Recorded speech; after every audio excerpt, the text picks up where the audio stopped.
Welcome, ladies and gentlemen, to another episode of Cuz You Don't Know Football. As you can see, guys, it is officially Scully season out here in New York. It's cold. So I woke up this morning, went to the gym, and I said, oh no, we're going to make changes now. So that's where we at. So for those who are asking, yes, I'm keeping the Scully on the whole time. And yes, and so to all of my aunts and uncles and everybody and teachers who said, are you going to keep that on the whole time? The answer is yes. All right. I'm happy. Let me stay in my happy place. But it was a crazy week last week. We're going to go in there. We're gonna get in there. We're going to talk about what happened last week. I actually have an apology this week. I have an apology I have to give this week. And you know, I talk. I talk. Okay, I speak how I speak, and if it's wrong, it's wrong. More times than right, it's not wrong. But if it's wrong, it's wrong. And this week, I'm giving a big apology. We'll get to that. And we're going to just move in. You know, so let's just get straight into what happened last week. All right, let's talk about some. Okay. Let's start with that 9:30 game, that highly anticipated game from this week. The Kansas City Chiefs, they beat the Miami Dolphins 21-14. Give us some stats before I tell you what I feel about this. The Dolphins, Tua was 21-34 for 193 yards, 1 touchdown, no picks. Raheem Mostert had 12 carries, 85 yards, and a touchdown. Nothing much else going on. Tyreek Hill had 8 receptions for 62 yards. Cedric Wilson was the guy who had the touchdown, and it was a bomb. It was 1 reception for 31 yards. Good for him. So the Chiefs, Pat was 20-30 for 185 yards, 2 touchdowns. No picks. Isaiah Pacheco led them in rushing, 16 carries, 66 yards, no touchdowns there. And actually, like their wide receiver core, you know, I'm going straight into it. Listen, Kansas City's wide receiver core is awful. It's awful. It's been awful all last year. This is the second straight year, and it still has not mattered. My man, what's his name? Rashee Rice. Actually, he had a touchdown last week too. Good for him, man. Shout out to that guy. He had a touchdown, and Jerick McKinnon had a touchdown receiving as well. Listen, man. If Kansas City does not win the Super Bowl this year, it's going to be because of those wide receivers. They have the best coach, the best quarterback, and the top 5 defense.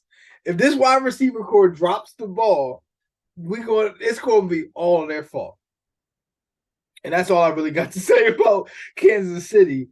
Because they find a way to win with this mediocre. This isn't mediocre. Mediocre would be an upgrade compared to what this wide receiver core is. Yeah, man. If they happen to pull this out, it's going to be great. This is once again for the second straight year going to be the worst wide receiver core to win the Super Bowl, if I'm correct about them. So let's talk about these Miami Dolphins. All year, it's been so much hype about Miami. Miami this. Remember they put up 70 on Denver? They put up 70 points in one football game. Remember that? Seems like a long time ago, doesn't it? So right now, the Dolphins are 6-3. They are 6-0 against teams that are under 500, and they are 0-3 against teams that are above 500, which is basically what I've been saying about them all year. You can figure them out. A good team is going to figure out. They were a team that relied on big plays and speed, and they did not want to grind. They don't want the grind game. Like I just told you, Kansas City's wide receivers are terrible. The leading wide receiver had 3 receptions for 34 yards. For 34 yards. That was it. Like, what I'm saying is the Dolphins are not prepared for a game in which they got to grind. I know the defense is good. I know they can put up a lot of points. when they play every time this year they've played a good team, they've lost because a good team can see what they don't want to do and put them in a situation where they don't want to be in. You know, once again I went back and forth with Nick earlier in the season. You telling me, oh, Tua is the he's the most accurate throwing quarterback or quarterback thrower of the football, however you want to say it, in the NFL. No, he's not. He has a lot of weapons, and when you figure out how to eliminate those weapons from him, he comes back to the guy that we all knew he was. Okay, he's a starter. He's an NFL starter. Nothing more. Okay, we'll see back about these Dolphins a little bit later, but I'm not even interested in talking about them. All right, so let's talk about this Ravens Seahawks game, which I thought was going to be a little bit more competitive. The Seahawks lost to the Ravens 37-3. So let's look at some stats of this game. Geno Smith was 13-28, 157 yards, no touchdowns and a pick. Kenneth Walker had 16 yards rushing, and Jackson Smith-Njigba led them receiving with 63 yards. The Ravens, Lamar was 21-26, 187 yards, no touchdowns, no picks. Keaton Mitchell was 9 carries for 138 yards and a touchdown. And the Gus Bus had 2 touchdowns as well. Mark Andrews led them with 80 yards, received 9 receptions for 80 yards, and Odell had a touchdown. You know what this year is reminding me of from Lamar Jackson and the Baltimore Ravens? Before Gus Bradley left the Buffalo Bills, Josh Allen turned into this quarterback that we knew the talent was there. We knew the upside was there, but he was consistent. Listen, Lamar Jackson right now, his completion percentage is out of this world. You know, and I think that's a bigger stat to go by or go off of more than how many yards he's throwing for, how many touchdowns it is, because we don't have a question about how many yards he could throw for. We never had a question about how many touchdowns he could score. He could throw for, run for, all of that. We had a question about his consistency and his completion percentage. And all year, he's been that. Now, of course, unfortunately, Patrick Mahomes, he probably will win the MVP because people are going to be tired of Patrick Mahomes, and Patrick Mahomes is kind of the MVP of the league. But Lamar is showing. Listen, it was one thing because, like, in the summer, if you remember, in the summer, I was not against paying Lamar all that money. My question was, what's the lie? And he's killing that line right now. You know, I want to see it. We will keep an eye on it as the playoffs come around and everything like that. But absolutely. Lamar, big ups to Lamar. I'm happy to see it. I'm happy you're doing what you're doing, bro. Keep it up, you know? All right. Let's get into these Cowboys and Eagles. So the Cowboys fall to the Eagles. The Eagles win 28-23. And get a little bit of a hold on that NFC East. Let's check out some stats. Dak was 29-44 for 374 yards, 3 touchdowns, no picks. Tony Pollard, 12 carries for 51 yards. He led them in rushing. CD had 11 receptions for 191 yards. And then, Jake Ferguson had 7 receptions for 91 yards and a touchdown. And Jalen Tolbert had another touchdown. He also had about 49 yards receiving. For the Eagles, Jalen Hurts was 17-23, 207 yards, 2 touchdowns, no picks. They didn't have much on the ground. DeAndre Swift had 18 carries for 43 yards, but they did have 2 rushing touchdowns, one from Kenneth Gainwell and, of course, Jalen Hurts again. And A.J. Brown had 7 receptions for 64 yards, 1 touchdown.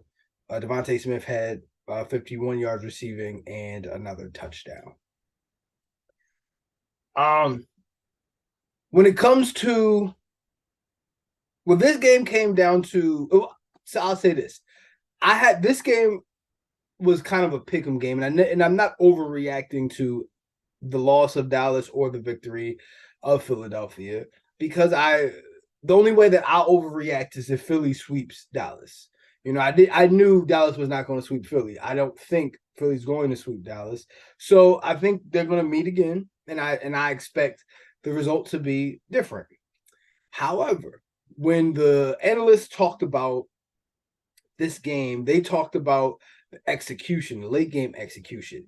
It's been a fall or fault of Dallas for about like 3 years. They've been eliminated from the playoffs probably 3 straight years off of late game execution and their inability to do so, and it showed up again.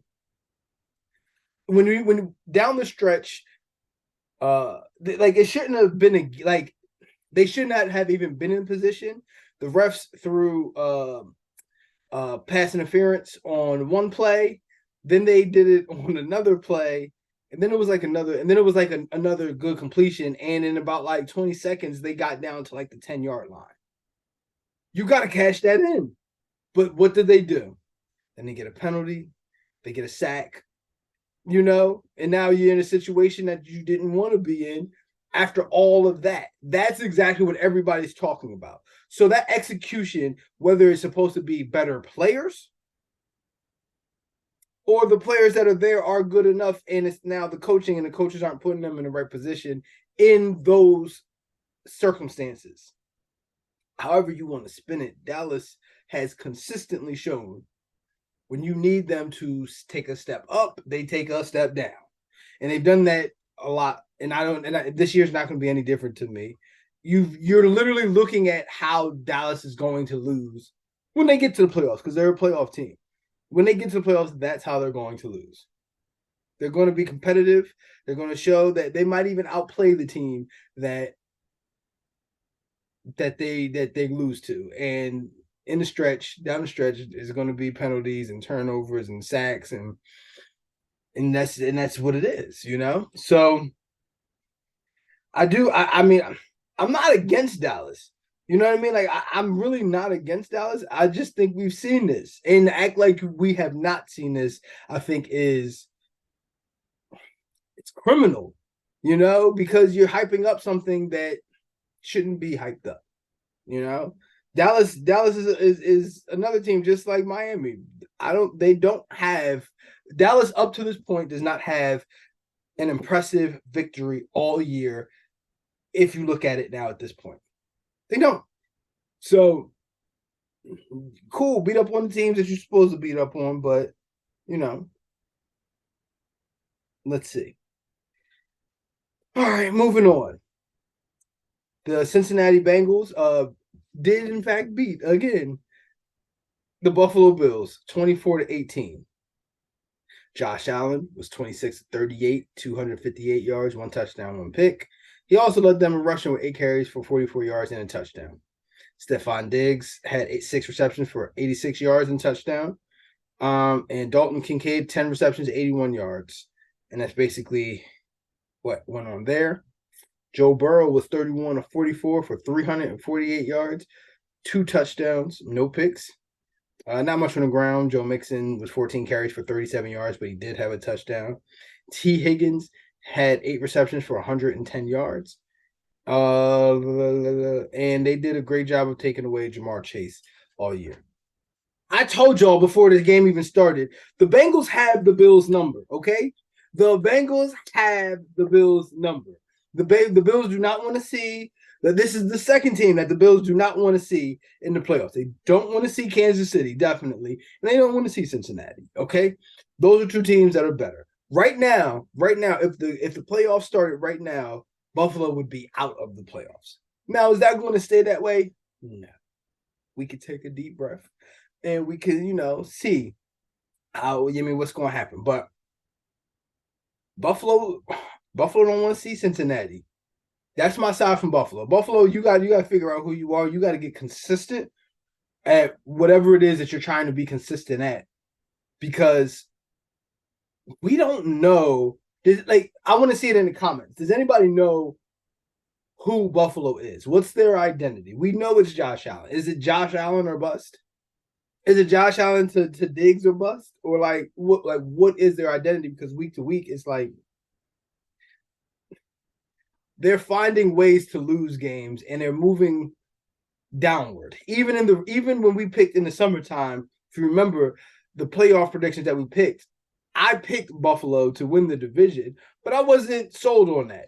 I didn't know how I really felt on it, and I didn't know if it was something that I felt like was like they are that team, or it's just a comfort pick, and I'm just uncomfortable picking a team to beat this name, But I digress on that.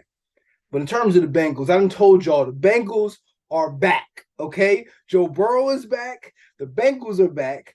And honestly, I wasn't sure about this game, but if I now looking at it, if we would have did the way too early playoff predictions like this week, I might have had a different outcome. I don't know about the Bengals and the Ravens in the AFC North. Now I'm not too sure. I'll keep what I think is going to happen in playoffs, but I told you both teams are going to be in. But Joe Burrow's back. That his calf is healed. That calf strain is healed. It takes about 2 months. He had a setback on it. He played through it. They went. They only lost 3 games in it while he was figuring this out. And I just think. I mean, you go back-to-back weeks. You beat the 49ers, and then you come back and you beat the Bills. If you still have questions about them, you just don't like them right now. And I understand, and it's cool, but that's basically what it is. Okay, guys. We can take a deep breath. That was what week we in. I don't even know what week we in right now. That was week 9. That was week 9 in the books. Okay? Well, I got sneeze. Excuse me. All right. So, 2 things that I did want to touch on from this week. First of all, I want to give a big shout out to Antonio Pierce. I've been a fan of Antonio Pierce. Actually, I was a big fan of his when the Giants beat the Patriots in the Super Bowl, the year that the Patriots were 17-0. And I hoped and wished that was not going to be the case.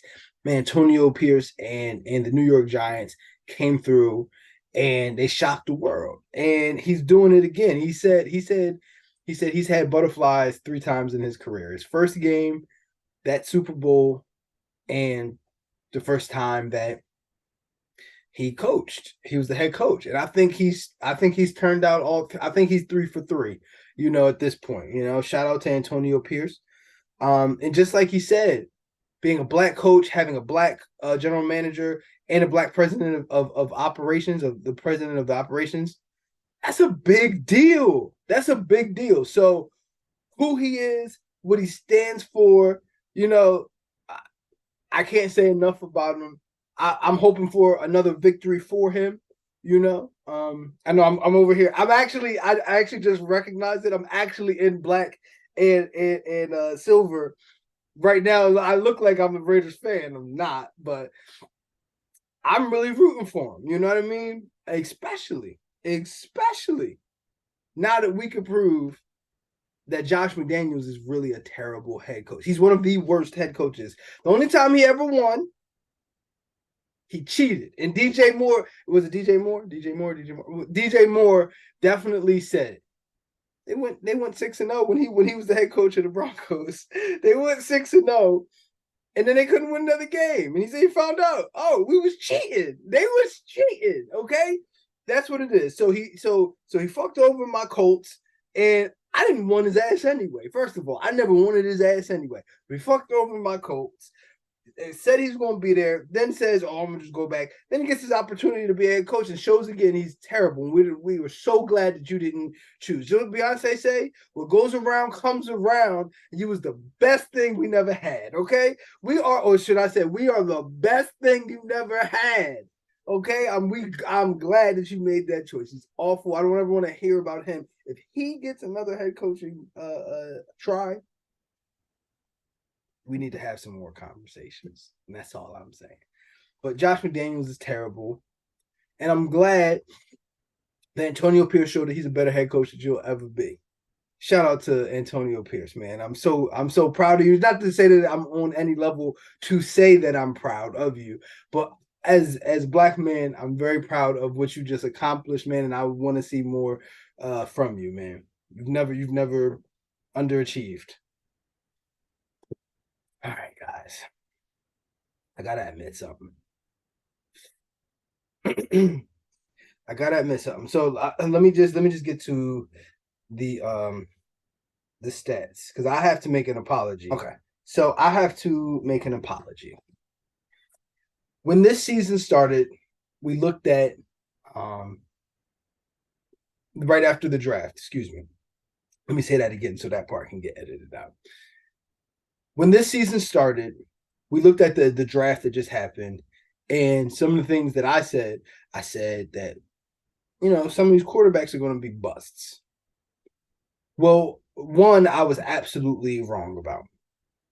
CJ Stroud, you are not a bust, and you proved me completely incorrect. And I was completely wrong about doubting your skills. Okay. So let me just go back and clarify why I said what I said, though. Coming out of Ohio State, as I told you, I'm adjusting. I'm admitting it too. I'm adjusting to this new NFL where these top quarterbacks are going to major schools. Every time before the last 5 years or so, where a quarterback went to a major school, he ended up being a bust. My theory on that is, well, when he was in college, if you went to USC or the U or Ohio State or Texas or Oklahoma or you see where Florida, or you see where I'm going with this. You had more talent than everybody else. Your offensive line was better than the opposing team's defensive line. Your defensive line was better than the opposing team's offensive line. Your wide receivers and your weapons are better than the cornerbacks and the defenses you were going against. And the cornerbacks that you have on your roster are better than the wide receivers that they have to stop. So at no point in college did you have to work on something to figure out ways to win. It was never really on you to win a game. Where guys that went to these smaller schools, they have to play these schools. Now they lost all the time, but the fact of the matter is they played close. And a lot of schools that were good for a period of time or for like a year, you kind of can see why they were because they had this quarterback. So you could take Eli Manning with Ole Miss. You could take Ben Roethlisberger with Miami, Ohio. You could take Drew Brees. You could say Drew Brees coming from Purdue. You could take Jay Cutler coming from Vanderbilt. There's a long list of it. But these schools that were good for like a year, and then as soon as this guy leaves, and then like you hear about them, and they're like, how did they get to number 5 in the country? They don't have anybody. It's because that quarterback has a gift to uplift stuff. Okay. And they had to work on that for 3 to 4 years, and they come into the league a lot more ready to take less talent and move it forward. Moving back into CJ Stroud, the Houston Texans suck. Okay, they're in playoff position. I don't know how this year is going to play out, but it doesn't take all day to recognize sunshine. He is carrying this roster. So when I look at his stats, week 1 he throws for 470 yards and 5 touchdowns. Then 140 yards, 199 yards, 250 yards, 306 yards, 280 yards, 384 yards, 242 yards. That's what he's done against it. And the teams that he's done that to, you got Tampa Bay. Carolina's a really good defense. New Orleans has a really good defense. Pittsburgh has a good defense. Baltimore has another good defense. And the Colts have a good defense as well. So these are just some of the teams that he's been able to do this with. He is taking a little bit of talent and making them look better. I still have my eye on what it looks like to pay you and see things. I want to still see you develop your game and everything. Because the league is going to catch up and we want to see what's going to happen after that. With that said, CJ Stroud, I was 100% wrong. You are not a bust and you are balling. And I was wrong. I'm putting you and Joe Burrow as y'all get a picture of, yeah, you went to a big school and you was just that good, and that in that school, even though it had all that talent, would not be what they were without you. So salute to CJ Stroud. Keep doing your thing, young brother. And we're gonna see what's going on in the future with you. You see. You see, people always say it's hard for me to admit that I'm wrong and apologize for it. I think I can admit that I'm wrong when I'm wrong. If I'm wrong, I think the best thing that I can say about me is I always go with the highest information. CJ Stroud presented new information. Joe Burrow presented new information and went against what the data says, what the graph. If you do the graph, you do a graph and you do the points, it points towards something. And that's the conclusion that you come through. At least that's how I've come to conclusions. When you start seeing more, I'm happy to see it. You know what I mean? So let's see what happens there. Okay. So let's get our week 10 games of the week. Can I say this? I heard rumblings that, and I heard rumblings of if New England loses to my Colts this week, that Bill Belichick would be fired or could potentially be fired. I think that would be such poetic justice, and I would love for Bill Belichick to lose to us and then lose his job because he put us through so much. Everything that I feel about Spygate, everything I feel about their Super Bowls, I don't really hold the Deflategate against them, but just like what is going on with them, boy, I would love for us to beat up, to go in there, take care of New England, and get Bill Belichick to fuck up out of there. Like, that would be great. So in the game of the week, this is more of a personal one. I'm going with the Colts over the Patriots. And I want to see it. I want to see it bad. I want to see that bad. I got a little excited. I'm okay. Okay. So next game, Browns at Ravens.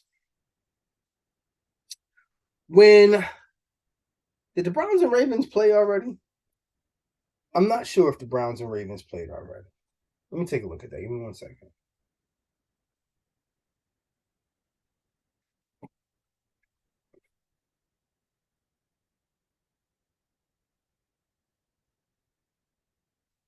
They did, and the Ravens won. It was in Cleveland, and they won pretty bad. I think this is another good game. I think this is a game that Cleveland needs. I think they could bounce back. I'm taking Cleveland in this game, not because I think that they're better than Baltimore in any stretch.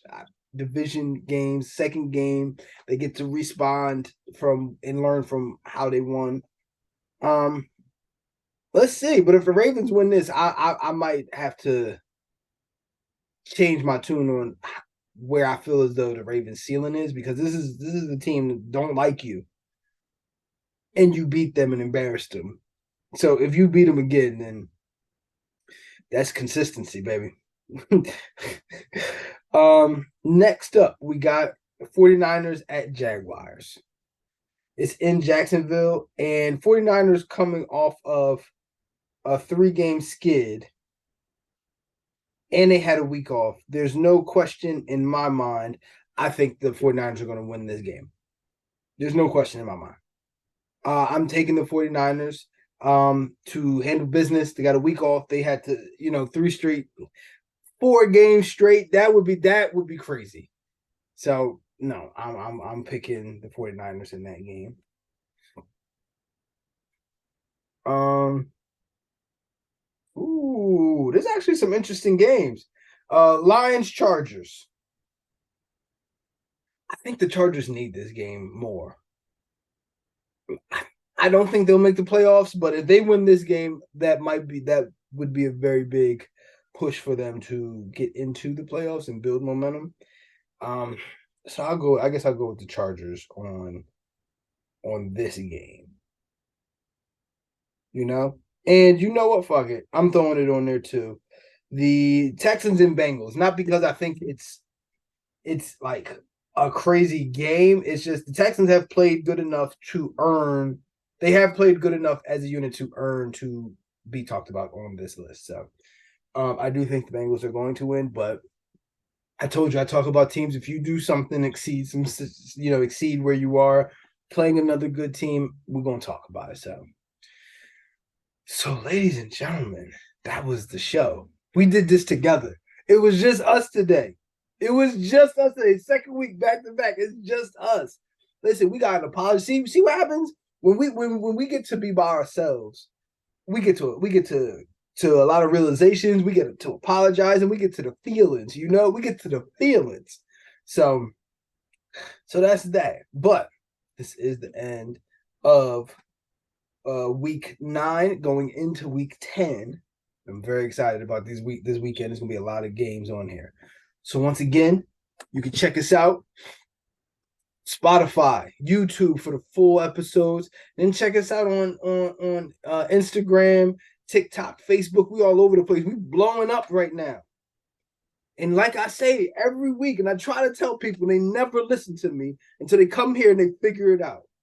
Because you don't know football.